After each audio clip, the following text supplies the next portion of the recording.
한 나라 전체가 예언적인 사건의 최전선에 서수 세기 전에 발표된 것일까요? 만약 질문이 이것이 아니라면 어떨까요? 와 함께 대환난이 올 것이지만 최초의 영적인 영향이 나타날 것이다. 예수님께서는 마지막 날에 대해 말씀하실 때 모든 것을 완전히 비밀로 남겨두지 않으셨습니다. 오히려 다음과 같은 내용을 제시하셨습니다. 손짓, 원칙 그리고 알림 귀 기울여 듣는 이들에게 묻습니다. 우리는 귀 기울이고 있는가? 아니면 멀리서 그저 바라보고만 있는가? 성경은 하나님께서 임의로 행동하지 않으신다고 가르칩니다. 중대한 사건이 일어나기 전에는 공지사항, 회개를 촉구하는 메시지 그리고 인내의 시간이는 구약시대부터 변함없는 진리입니다. 하나님은 행동하시기 전에 경고하시고 대면하시기 전에 부르시며 심판하시기 전에 자비를 베푸십니다. 따라서 특정 국가가 초기 공격 대상이 될 수 있는지와 같은 어려운 질문이 제기될 때 두려움이 아니라 영적 분별력, 두려움은 마비시키지만 분별력은 준비시켜줍니다. 우리는 징후가 외적인 것뿐만 아니라 내재적으로도 깊은 곳에 나타나는 시대에 살고 있습니다. 영적인 사랑이 식어가고 교리적 혼란이 일어나고 목적 없는 조급함이 만연하고 뿌리 없는 믿음이 자리 잡을 것입니다. 하나님의 말씀은 마지막 시대에 많은 사람들이 너무 바빠서 주변에서 일어나는 일 그리고 자기 마음 속에서 일어나는 일을 깨닫지 못할 것이라고 일깨워 줍니다. 그러므로 깨어있는 것은 소수의 선택이 아니라 모두의 소명입니다. 이러한 맥락에서 한국에 대해 이야기할 때 우리는 손가락질하거나 허황된 예측을 하는 것이 아닙니다. 우리는 더 큰 질문을 던지고 있는 것입니다. 상황이 격화될 때 하나님은 어떻게 열방을 살피시는가? 성경은 심판이 지리적 위치가 아니라 영적인 책임에서 시작됨을 보여줍니다. 빛이 있는 곳에는 책임이 있습니다. 진리가 선포된 곳에는 응답이 기대됩니다. 이것은 정죄가 아닙니다. 정렬을 유도합니다. 이 음악을 들으면서 어쩌면 약간의 불편함을 느끼실지도 모르겠습니다. 하지만 그 불편함은 불안이 아닙니다. 그것은 알리다 하나님의 영은 충돌이 일어나기 전에 양심을 일깨우십니다. 대립이 일어나기 전에 경계를 촉구하시고 압박이 커지기 전에 나아갈 길을 보여주십니다. 그리고 그 부르심이 임할 때 질문은 더 이상 무슨 일이 일어날까가 아니라 나는 지금 어떻게 살고 있는가? 제 말을 끝까지 들어주세요. 우리가 지금부터 살펴볼 내용은 추측이 아니라 성경적 원칙 그리고 이는 특정한 시기에 특정한 질문들이 왜 생겨나는지 그리고 하나님께서 징조들을 무시하지 않는 사람들에게 무엇을 기대하시는지 이해하는 데 도움이 됩니다. 이 메시지가 여러분에게 와닿는다면 댓글을 남겨주세요. 나는 분별하고 싶다 또는 주의 깊게 보고 있어요. 이것은 단순한 상호작용이 아니라 포지셔닝입니다. 두려움이 만연해 있기 때문입니다. 하나님의 말씀은 공포를 조장하기 위해 기록된 것이 아니라 분별력을 만들어내다 분별력을 기르려면 책임감 있는 읽기, 맥락에 대한 주의, 그리고 무엇보다도 계시된 것 이상을 주장하지 않도록 하는 영적인 겸손이 필요합니다. 예수님께서는 대환난에 대해 말씀하실 때 특정한 날짜나 나라들을 지목하며 시작하지 않으십니다. 오히려 다음과 같은 말씀으로 시작하십니다. 손짓전쟁, 전쟁 소문, 기근, 지진, 박해, 영적 기만, 사랑의 식어짐. 그는 이 모든 것을 다음과 비교합니다. 진통이 비교는 매우 중요합니다. 왜냐하면 진통은 한꺼번에 나타나는 것이 아니기 때문입니다. 처음에는 약하고 간격이 있으며 거의 느껴지지 않습니다. 시간이 지남에 따라 진통은 더 자주, 더 강렬해지고 더 이상 무시할 수 없게 됩니다. 성경은 시작이 단 하나의 고립된 사건으로 표시되는 것이 아니라 여러 사건들의 연속으로 표시된다고 말하고 있습니다. 점진적 가속. 또 하나 중요한 점은 성경이 대환난의 시작이 조용히 일어나지 않는다는 것을 분명히 밝히고 있다는 것입니다. 가장 심각한 분열이 일어나기 전에 연속 경고 하나님은 언제나 이런 방식으로 일하십니다. 대홍수 전에는 설교가 있었고 소돔 멸망 전에는 중보기도와 경고가 있었으며 예루살렘 함락 전에는 예언자들이 외쳤습니다. 이러한 패턴은 반복됩니다. 때가 가까워질수록 하나님은 더 큰 소리로 말씀하시고 문제를 드러내시고 직면하게 하시고 회개를 촉구하십니다. 그러므로 경고 메시지가 증가하는 것은 우연이 아니라 성경적 일관성입니다. 성경은 또한 환난의 시작이 깊이 연관되어 있음을 보여줍니다. 영적 속임수 예수님은 많은 사람들이 속임을 당하고 거짓된 이야기들이 퍼지며 심지어 신앙인들조차 혼란에 빠질 것이라고 경고하셨습니다. 이는 중요한 사실을 시사합니다. 시작은 단순히 물리적 또는 정치적인 것이 아니라 영적인 것입니다. 외부적인 혼란에 앞서 내면의 혼란이 있고, 공개적인 박해에 앞서 진리가 왜곡되며, 가시적인 붕괴에 앞서 진정한 믿음이 조용히 무너져 내립니다. 많은 사람들이 지도나 헤드라인에서만 시작점을 찾으려다 오류를 범하는 이유가 바로 여기에 있습니다. 성경은 먼저 다음을 가리킵니다. 세계의 영적 상태 진리가 상대적인 것이 되고, 거룩함이 과장된 것이 되고, 경계심이 광신으로 여겨질 때 우리는 분명한 초기 징후에 직면하게 됩니다. 문제는 하나님께서 말씀하지 않으시는 것이 아닙니다. 문제는 많은 사람들이 더 이상 그분의 음성을 알아듣지 못한다는 것입니다. 성경이 분명히 보여주는 또 다른 사실은 대환난의 시작이 모든 사람에게 똑같은 방식으로 영향을 미치지 않는다는 것입니다. 이집트에서 재앙이 일반적인 재앙도 있었지만 분명한 구분이 있었던 것처럼 성경은 하나님께서 어떤 사람들을 구별하시고 보호하시고 경고하시고 인도하시는 반면 다른 사람들은 무관심하게 두시는 때가 있음을 보여줍니다. 이것은 편애 때문이 아니라 영적 반응 조화가 있는 곳에 방향이 있고 저항이 있는 곳에는 드러남이 있다. 한 국가가 초기 공격 목표가 될 수 있는지 묻는 질문에 대한 올바른 성경적 질문은 다릅니다. 가장 중대한 영적 책임이 어디에서 무시되고 있는가? 성경에 따르면 심판은 우연이 아니라 책임에서 시작됩니다. 군사력이나 지리적 크기에 관한 것도 아니고 바로 수신된 빛과 응답이 원칙은 성경에 반복적으로 나타나며 우리가 종말을 분석하는 방식을 완전히 바꿔놓습니다. 그러므로 환난의 시작은 하나님께서 갑자기 누르시는 버튼과 같은 것이 아닙니다.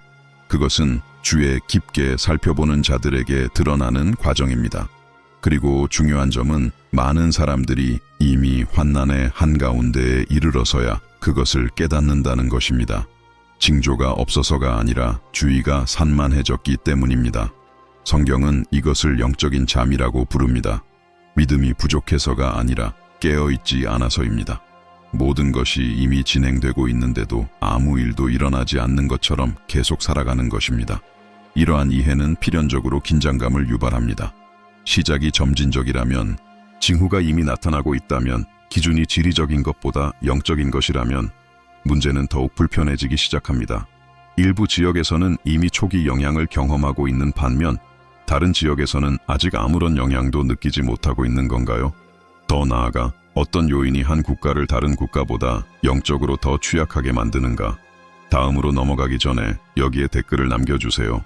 성경적 분별력 또는 두려움 없이 경계심을 갖고, 그리고 그는 이렇게 썼습니다. 오늘날 징조들이 더욱 분명해지고 있다고 생각하십니까? 아니면 대다수가 여전히 이를 무시하고 있다고 생각하십니까? 다음 구절은 바로 이 점을 깊이 있게 다루며 성경에서 제시하는 패턴과 현재 한국의 상황을 직접적으로 연결합니다. 그동안 남아있던 질문, 즉 이러한 징후들이 점진적이고 영적인 것인지, 그리고 어떤 지역은 다른 지역보다 먼저 영향을 받고 있는 것인지에 대한 질문에 이어 이제 우리는 다음 사항들을 살펴보아야 합니다. 성경에 나타난 하나님의 심판, 이 전 행동 양식 대부분의 사람들이 여기서 길을 잃습니다. 많은 사람들이 예 또는 아니오와 같은 즉각적인 답을 원하지만 성경은 원칙, 순환과 함께 인간 행동의 반복과 신의 응답과 함께 말입니다. 그리고 이 패턴을 이해하게 되면 시간을 다른 시각으로 바라보게 됩니다. 두려움의 시각이 아니라 이외 시각으로 말입니다. 식별. 성경적 패턴은 거의 항상 특정 시점으로 시작됩니다. 장기간의 자비 하나님께서는 한 세대가 특정한 방식으로 발전하도록 허락하시는데 이는 그분께서 그것을 승인하셔서가 아니라 회개할 여지를 아직 남겨두시기 때문입니다. 이 시기가 가장 위험한 이유는 잘못된 정상성 인식을 불러일으키기 때문입니다. 사람들은 아무 일도 일어나지 않았으니 괜찮다라고 말합니다. 그러나 성경은 바로 이 시기가 하늘이 심판하고 저울질하고 부르시고 경고하시는 때임을 보여줍니다. 하나님께서 메시지를 보내시고 목소리를 높이시고 죄를 드러내시고 양심을 일깨우시는 때입니다.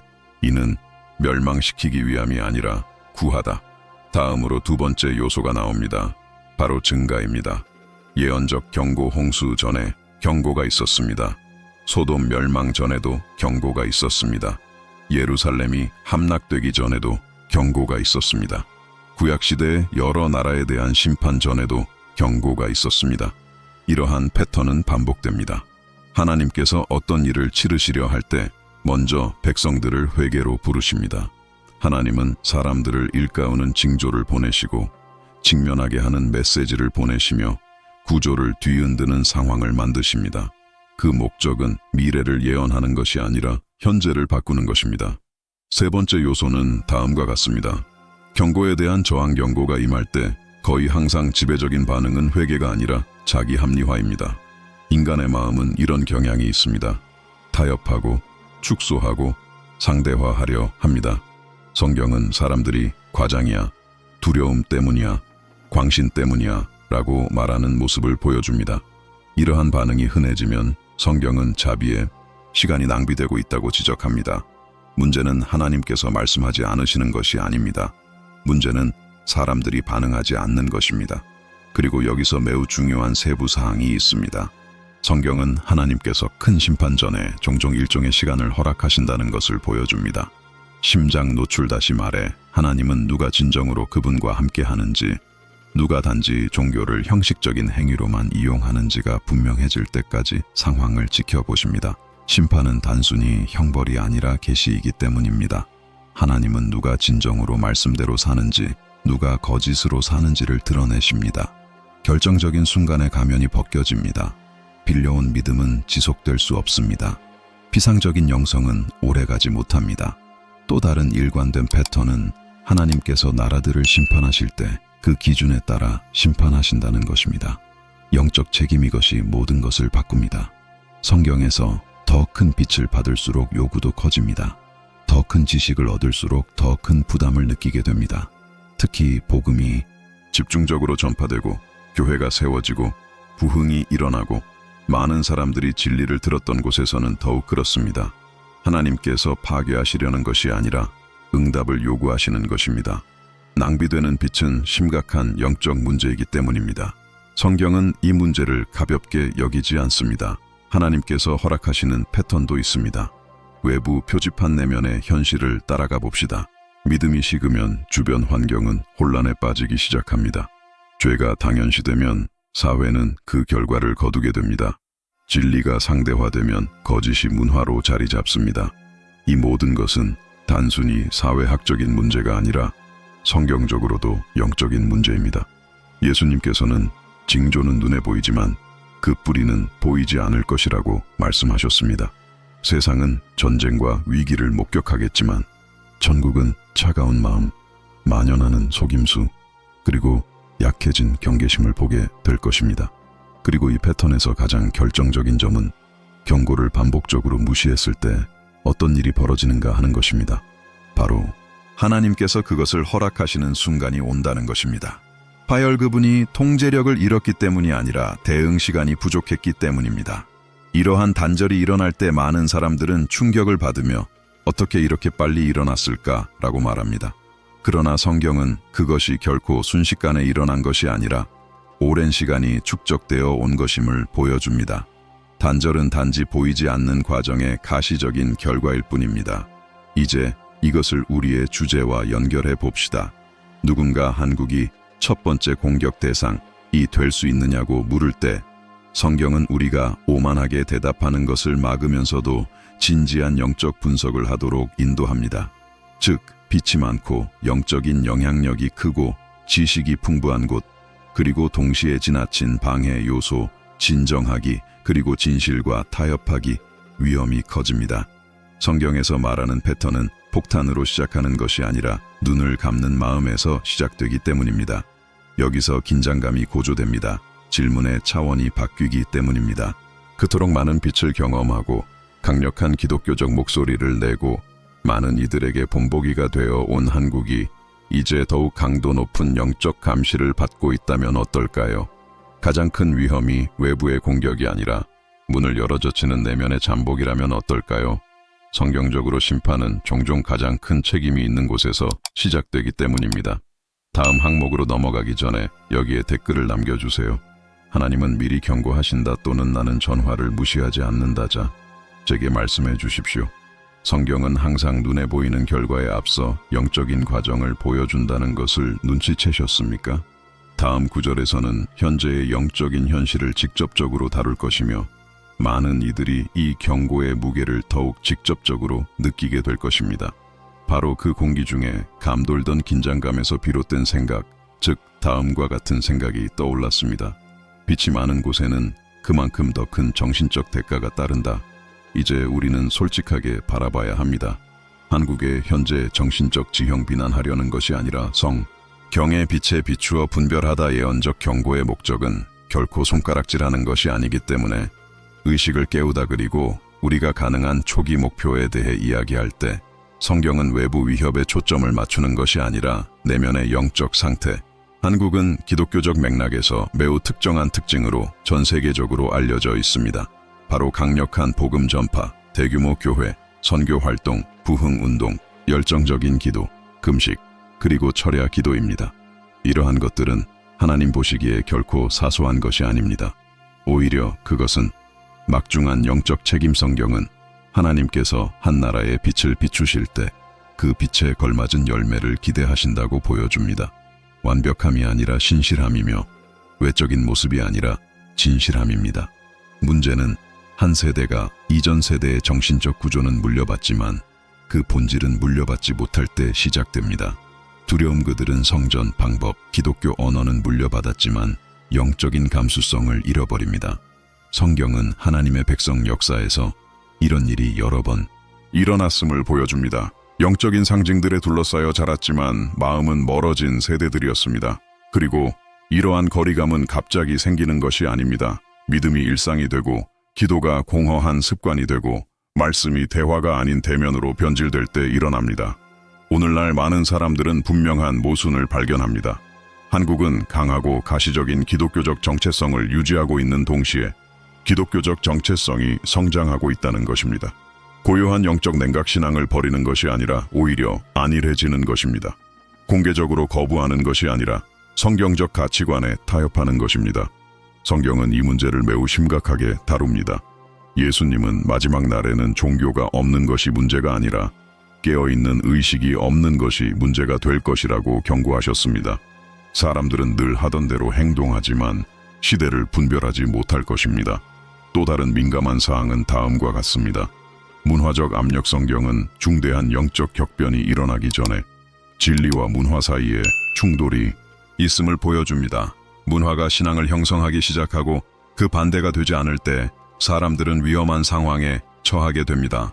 성경은 하나님께서 시대 정신에 순응하지 않으신다는 것을 분명히 합니다. 하나님의 뜻에 순응해야 하는 것은 바로 사람들입니다. 이러한 순응이 이루어지지 않을 때 신앙은 힘을 잃고 나라는 영적으로 취약해집니다. 또한 다음과 같은 요소도 있습니다. 집단적인 정신적 자긍심. 성경은 늘 이러한 문제에 맞서왔습니다. 우리는 본복이다. 우리는 선택받은 자다. 우리는 다르다. 라는 생각은 겸손과 끊임없는 회개가 동반되지 않으면 눈을 멀게 할 수 있습니다. 이스라엘 백성은 이러한 오류에 여러 번 빠졌습니다. 과거의 영적인 모습에만 매달리고 현재를 소홀히 여겼습니다. 성경은 하나님께서 어떤 민족을 보호하시는 이유가 그 민족의 과거 때문이 아니라 현재의 모습 때문임을 보여줍니다. 지금 일어나고 있는 일입니다. 그분 앞에서 성경에서 위험하다고 지적하는 또 다른 징조는 종교적 환경 내에서 죄에 대한 관용이 점차 커지고 있다. 진정한 죄와의 싸움은 아닙니다.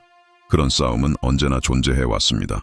오히려 죄의 정상화, 상대화, 즉 하나님께서 이미 명확히 밝히신 것을 정당화하려는 시도가 문제입니다.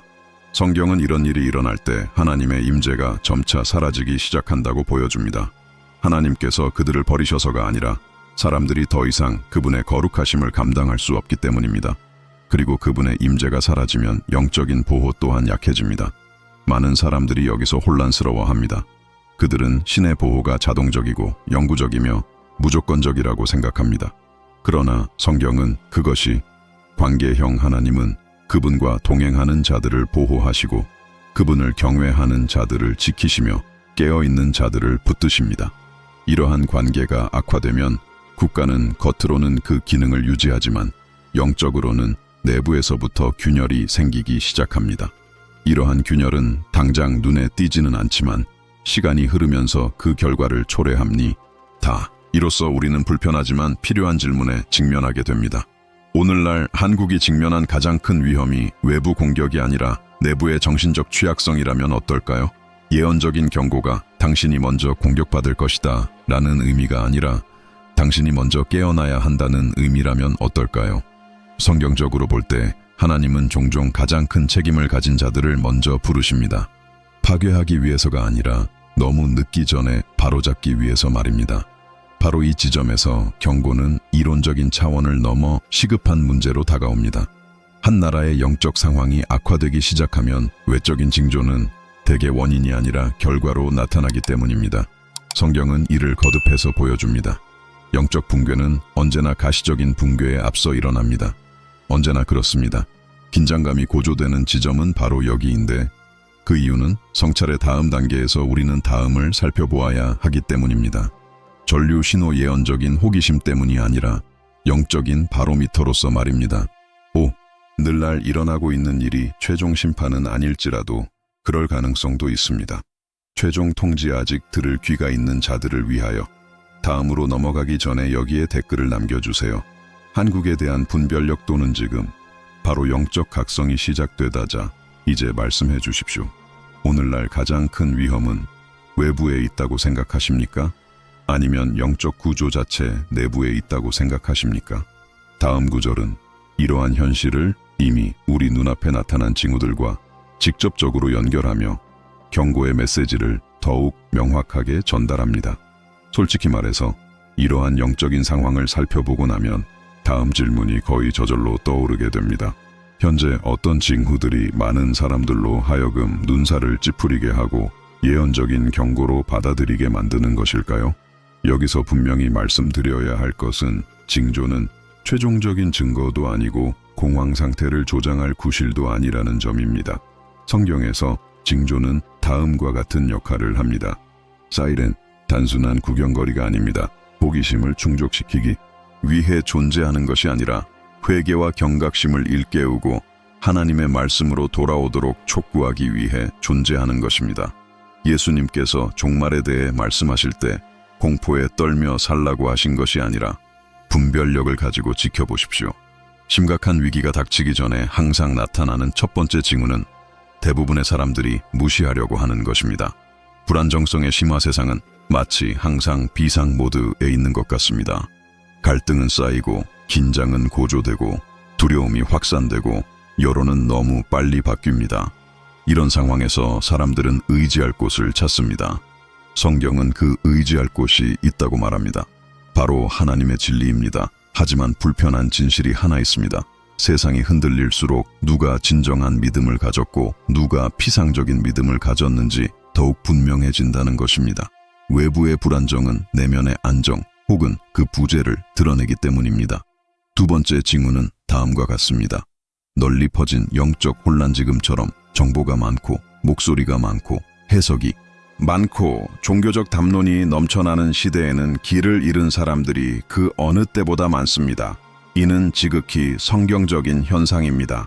예수님께서는 속임수, 거짓 그리스도, 그리고 유혹적인 담론에 대해 경고하셨습니다.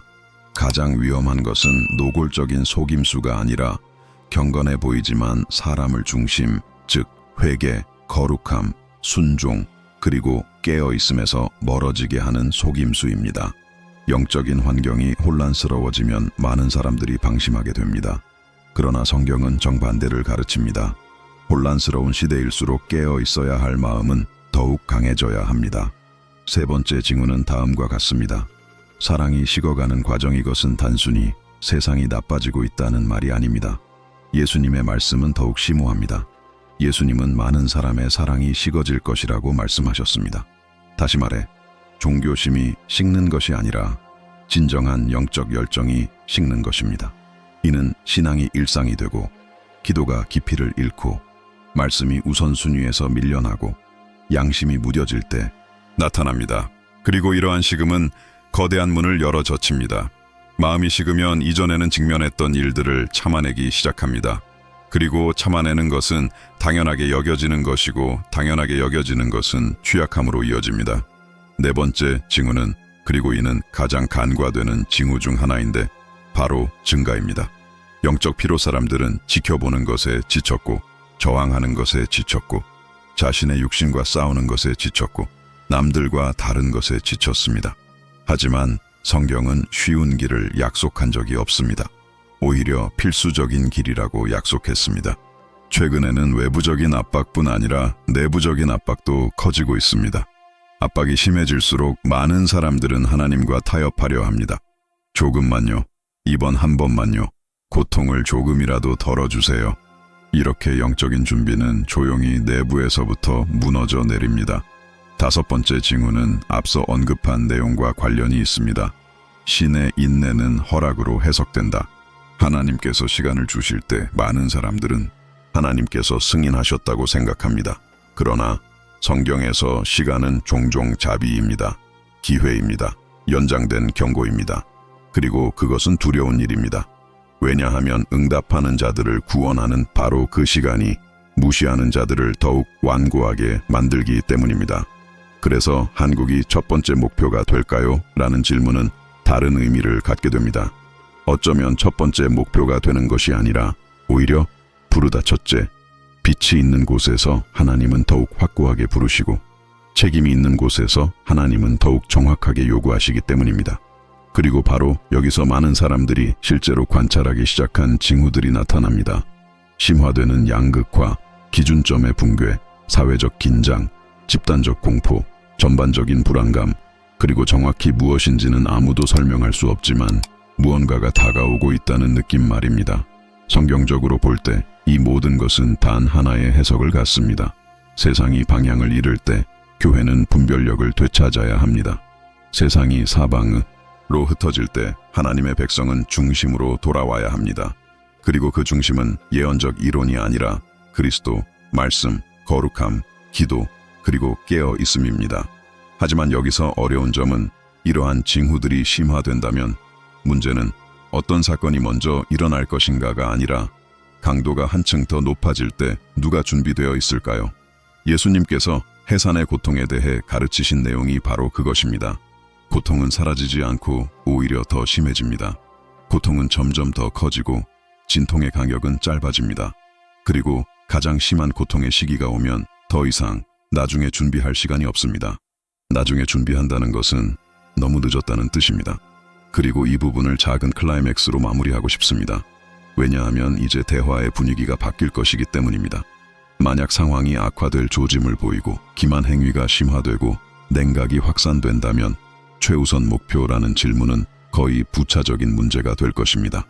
진정한 충격은 다른 데 있을 것이 니다던떠 성경이 우리에게 확신을 주는 것과 실질적인 준비를 방해하는 단순한 추측에 불과한 것은 무엇일까요? 다음 부분에서는 성경적인 내용과 과장된 내용을 명확하게 구분할 것이므로 많은 사람들의 확신이 산산조각 날 수도 있습니다. 이제 여기에 댓글을 남길 수 있습니다. 두려움 없이 시청하세요 또는 징후가 점점 더 많아지고 있습니다. 그리고 말씀해 주십시오. 오늘 당신은 이 중에서 어떤 징후를 가장 강하게 느끼십니까? 속임수, 영적 무관심, 혼란, 아니면 영적 피로감.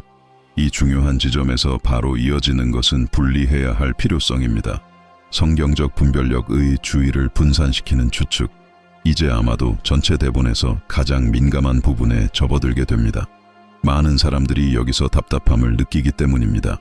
많은 사람들은 절대적인 답, 명확한 날짜, 확실한 지도, 확정적인 예 또는 아니오를 원합니다. 하지만 성경은 그런 식으로 작동하지 않습니다. 말씀은 예언에 대한 호기심을 충족시키기 위해 기록된 것이 아니라 오히려 영적인 경계심을 형성하기 위해, 그리고 어떤 나라를 최초의 공격 대상으로 삼아야 할지 결정할 때 성경은 우리에게 확고한 신념을 갖고 마음을 일치시키라고 촉구합니다. 우선 분명히 해야 할 것은 성경이 무엇인지입니다. 아니오이는 단언을 정당화하는 것입니다. 먼저 고통받을 나라들의 목록을 제시하지도 않고 한국이나 다른 어떤 현대 국가를 초기 목표로 지목하지도 않습니다. 절대적인 확신을 가지고 그 정도로 단정 짓는 것은 성경 본문의 범위를 벗어나는 것입니다. 그리고 이는 위험합니다. 경고를 선정주의로 변질시키기 때문입니다.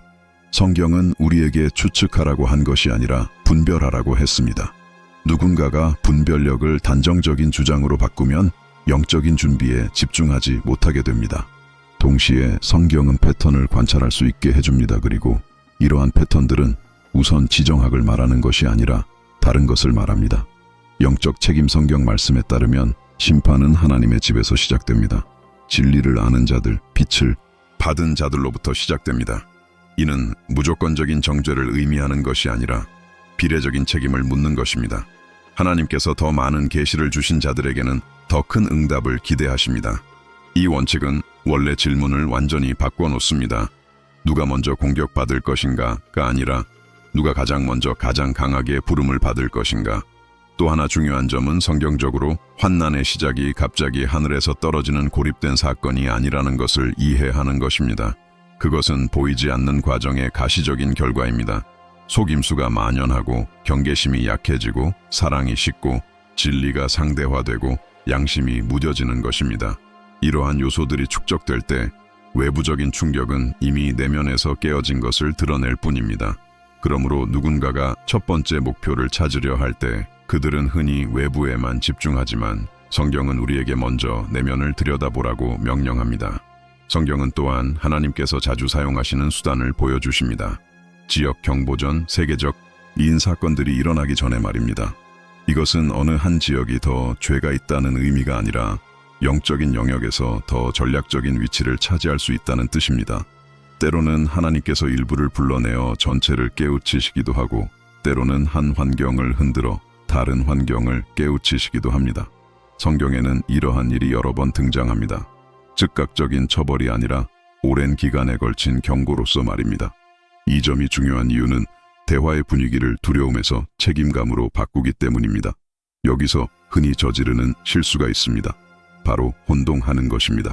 성경적 가능성과 함께 절대적인 예언적 진술 성경은 영적인 책임이 막중한 나라일수록 시대가 격변할 때 더 큰 영적 압박을 받는다고 말할 수 있게 해줍니다. 심판은 책임에서 시작된다고 말할 수 있게 해줍니다. 징조는 빛이 더 많은 곳에서 먼저 나타난다고 말할 수 있게 해줍니다. 그러나 겸손한 마음 없이 특정 국가가 대환난의 첫 번째 표적이 될 것이라고 선언하는 것은 허용하지 않습니다. 그렇게 하는 사람은 가르침을 전하는 것이 아니라 남에게 깊은 인상을 주려고 하는 것입니다. 또 하나 심각한 점은 먼저 되려는 집착이 영적인 함정이 될 수 있다는 것입니다. 많은 사람들이 누가 먼저 공격받을지에 대해 논쟁하지만 결국 모두에게 닥칠 일에 대해서는 대비하지 못합니다. 예수님은 제자들에게 사건의 순서를 예측하라고 하신 적이 없고 언제든 닥칠 일에 대비하라고만 하셨습니다. 예수님은 단호하게 말씀하셨습니다. 지켜보라. 추측하지 마라. 지켜보라. 왜냐하면 위험은 잘못된 예측에 있는 것이 아니라 바로 예측에 대해 논의하던 중 예상치 못한 상황에 직면함. 이로써 우리는 부분적인 결론에 도달하게 됩니다. 최종적인 결론은 아니지만 이야기의 이 시점에서는 불가피한 결론입니다. 성경은 우리에게 손가락질하라고 하는 것이 아니라 자세를 바로잡으세요. 그녀는 우리에게 공격 계획을 세우라고 하는 것이 아니라 마음을 하나로 모으라고 촉구하는 것입니다. 질문이 한국이 첫 번째 공격 대상이 될 것인가? 에서 한국과 그 안에 각 사람들은 영적으로 어떤 위치에 있는가로 바뀔 때 초점은 언제나 그래왔듯이 경계, 회개, 신실함, 그리고 분별력으로 돌아갑니다. 여기서 긴장감이 다시 고조됩니다. 왜냐하면 성경이 절대적인 진술을 권위로 삼지는 않지만 심각한 경고를 권위로 삼는다면 훨씬 더 불편한 다른 질문으로 무게가 실리기 때문입니다. 만약 우리가 첫 번째 목표물이 누구일지 알 수 없다면 하나님께서는 우리가 이미 알고 있는 것을 가지고 지금 무엇을 하기를 기대하시는 걸까요? 해답이 없는 지식은 보호를 제공하지 못하고 오히려 책임만 쌓아갈 뿐입니다. 다음으로 넘어가기 전에 여기에 댓글을 남겨주세요. 추측은 금물, 경계를 늦추지 마십시오. 또는 예측하기보다는 분별하는 것이 낫다. 자, 제게 말씀해 주십시오. 오늘날 사람들은 미래를 예측하는데 더 관심이 많다고 생각하십니까? 아니면 미래를 위해 영적으로 준비하는데 더 관심이 많다고 생각하십니까? 다음 구. 절은 이러한 경고를 국가적 차원에서 더욱 직접적인 차원으로 옮겨 놓습니다. 그러면 누구도 그저 방관할 수 없게 됩니다. 고 마음을 깨어있게 하고 시간이 무한한 것처럼 살지 말라고 강조하신 이유가 바로 그것입니다.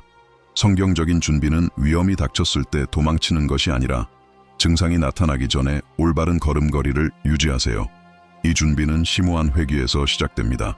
하나님의 말씀은 절대적인 기준입니다. 단순히 무작위적인 인용구나 종교적 담론이 아니라 선택에 직면하게 하고 길을 바로잡고 우선순위를 재정립하는 권위로서 성경을 이해해야 합니다. 성경은 마지막 시대에 많은 사람들이 경건한 모습을 보이지만 진리에 변화시키는 힘을 부인할 것이라고 보여줍니다. 그러므로 준비한다는 것은 말씀이 다시금 무게를 지니도록 하는 것입니다. 세상이 예라고 말할 때 아니요라고 말할 수 있는 무게, 문화가 상대화할 때 맞설 수 있는 무게, 육신이 저항할 때 조정할 수 있는 무게를 말입니다.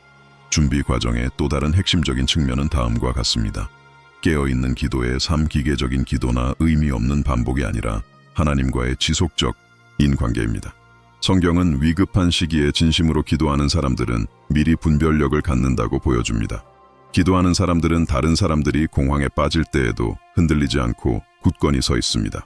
기도하는 사람들은 어려움을 피할 수는 없지만 어려움 속에서도 힘을 얻습니다. 스스로 준비한다는 것은 모든 것이 무너져 내릴 때뿐 아니라 마음을 바로잡을 시간이 아직 있을 때에도 하나님을 찾는 법을 배우는 것입니다. 또한 분명한 요구가 있습니다. 실천적 거룩함. 많은 사람들이 불편해서 언급하기를 꺼리는 주제이지만 성경은 경각심과 거룩함을 분리하지 않습니다. 죄를 계속해서 용납하는 곳에는 영적인 민감성이 사라집니다. 그리고 민감성이 사라지면 분별력도 사라집니다.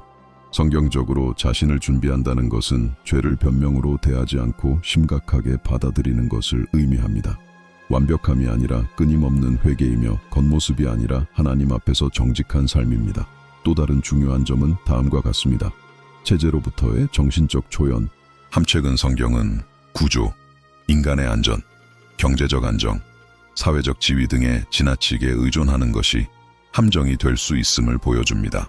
이는 책임을 져버리라는 뜻이 아니라 궁극적인 희망을 그런 것들에 두지 말라는 것입니다. 자신을 준비한다는 것은 자유로운 마음으로 살아가는 법을 배우고 순종할 준비를 하고 방향을 바꿀 준비를 하고 하나님께서 자신의 안락한 영역 밖의 것을 요구하실 때에도 그분의 말씀에 귀 기울일 준비를 하는 것을 의미합니다. 성경은 또한 준비에는 다음이 포함된다고 가르칩니다. 분별력 있는 영적 동반 자혼란스러운 시대에는 모든 목소리가 덕을 세우는 것은 아닙니다. 모든 담론이 힘을 주는 것도 아닙니다. 스스로를 준비한다는 것은 그리스도를 가리키고 회개를 촉구하고 깨어있으라고 하는 사람들의 말에 귀 기울이는 법을 배우는 것이지 변화 없는 평화만을 약속하는 사람들의 말에 귀 기울이는 것이 아닙니다. 마지막 시대에는 많은 사람들이 깨달음이 아닌 위로만 주는 메시지에 둘러싸일 것입니다. 성경은 이에 대해 매우 분명하게 경고하고 있습니다. 그리고 거의 아무도 이야기하고 싶어 하지 않는 준비 과정이 하나 더 있습니다. 침묵에 인내박수갈채가 없을 때에도 신실함을 유지하십시오. 분위기가 식어갈 때에도 흔들리지 마십시오. 많은 사람들이 긴장을 풀 때에도 순종하십시오. 성경은 끝까지 인내하는 사람들은 믿음이 감정적인 사건이 아니라 날마다 지켜야 할 헌신임을 이해하는 사람들이라고 보여줍니다. 이러한 준비는 주목받지는 않지만 압박이 커질수록 더욱 굳건하게 버텨낼 수 있게 해줍니다. 이 모든 것은 우리를 중요한 한 점으로 이끌어줍니다. 성경은 국가적 준비와 개인적 준비를 결코 분리하지 않습니다. 한 나라의 영적인 준비는 그 구성원 개개인의 준비 상태에 달려 있습니다. 훌륭한 교회가 하나 된 마음을 대신할 수는 없습니다. 견고한 구조가 잘못된 삶의 방향을 보완할 수는 없습니다. 그러므로 이 경고는 지도자나 기관뿐 아니라 모든 사람에게 해당됩니다. 믿는다고 주장하는 모든 사람, 경고의 초점이 여기서 바뀝니다. 더 이상 한국이 첫 번째 공격 대상이 될 것인가? 라는 질문이 아니라 훨씬 더 직접적인 문제가 제기됩니다. 내일 압박감이 더 커진다면 내 믿음은 남아있을까 아니면 무너질까? 편안함이 줄어든다면 나는 신념을 지킬 것인가 아니면 타협할 것인가? 경계를 유지하기 위해 희생이 필요하다면 나는 기꺼이 감수할 것인가 아니면 다른 것에 정신을 팔 것인가? 이러한 질문들은 여러분을 겁주려는 것이 아니라 여러분이 올바른 방향을 정하도록 돕기 위한 것입니다. 성경은 어려운 시기에 하나님께서는 호기심 많은 예언자를 찾는 것이 아니라 경계하는 순종적인 그는 누가 가장 많은 데이트를 아는지를 찾는 것이 아니라 누가 삶의 방향에 가장 부합하는 삶을 사는지를 찾는 것입니다. 그리고 이러한 준비는 나중이 아니라 지금 시작해야 합니다. 의식적으로 살아가는 하루하루가 방해 요소로부터 한 걸음 더 멀어지는 길입니다. 마무리하기 전에 여기에 댓글을 남겨주세요. 진정한 준비 또는 협상 없이 시청하세요. 그리고 그는 또한 이렇게 썼습니다. 오늘날 당신에게 가장 큰 도전은 확고한 믿음을 유지하는 것입니까? 아니면 영적인 유혹에 저항하는 것입니까? 마지막 구절은 이 모든 것을 직접적이고 개인적이며 결코 무시할 수 없는 방식으로 마무리 지을 것입니다. 이제 우리는 이 여정 전체의 마지막이자 가장 중요한 지점에 도달했습니다. 징조, 성경적 패턴, 영적 책임, 분별력, 그리고 준비에 대해 논의한 후 성경은 필연적으로 우리를 다음 단계로 인도합니다. 개인 지원 서모든 예언, 모든 경고, 모든 훈계는 결과를 낳지 못하면 그 의미를 잃기 때문입니다. 진정한 마음의 변화 대환난은 전 세계적인 사건이 되기 전에 영적인 시험입니다.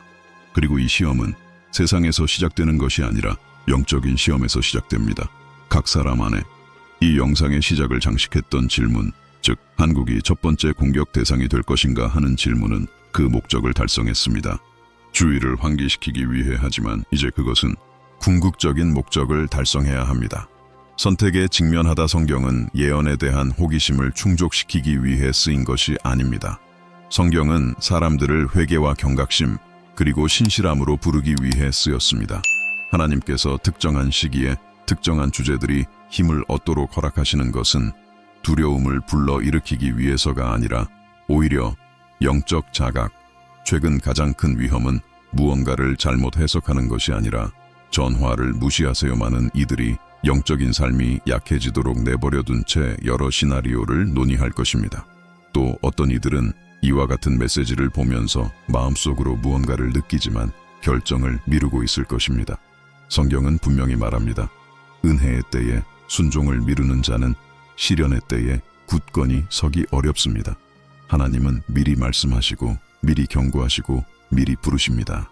문제는 경고가 부족했던 것이 아니라 항상 응답하지 않았던 것입니다. 이 메시지를 개인적인 삶에 적용한다는 것은 외면만 바라보는 것을 멈추고 내면을 들여다보기 시작하는 것을 의미합니다. 오늘 당신의 깨어있는 마음은 어떻습니까? 당신의 믿음은 살아있습니까? 아니면 단지 습관적으로만 행동하는 것입니까? 당신의 기도는 관계입니까? 아니면 위기 상황에서의 단순한 수단입니까? 죄를 심각하게 여기고 있습니까? 아니면 정당화하고 있습니까? 이 질문들은 비난이 아니라 당신을 향한 질문입니다. 초대아직 시간이 있을 때 지금 바로 연락해보세요. 성경은 하나님께서 항상 깨어있는 남은 자들을 보존하신다는 것을 보여줍니다. 가장 유명하거나 가장 목소리가 큰 사람들이 아니라 가장 충실한 사람들입니다. 그들은 은밀히 믿음을 지키며 신념을 타협하지 않고 주변의 영적인 분위기가 식어갈 때에도 흔들리지 않고 굳건히 서 있습니다. 이들은 완벽하지는 않지만 진실하고 흠이 없지만 순종적입니다. 하나님께서 역사하시고 보호하시고 붙드시고 인도하실 자리는 바로 이들 안에서 마련됩니다. 어쩌면 당신은 마음속에 무거운 무게감, 두려움은 아니지만 불안감을 느끼며 여기까지 왔을지도 모릅니다. 깨우다 이것은 우연이 아닙니다. 하나님께서 당신을 만지실 때 그분은 당신의 반응을 기대하십니다.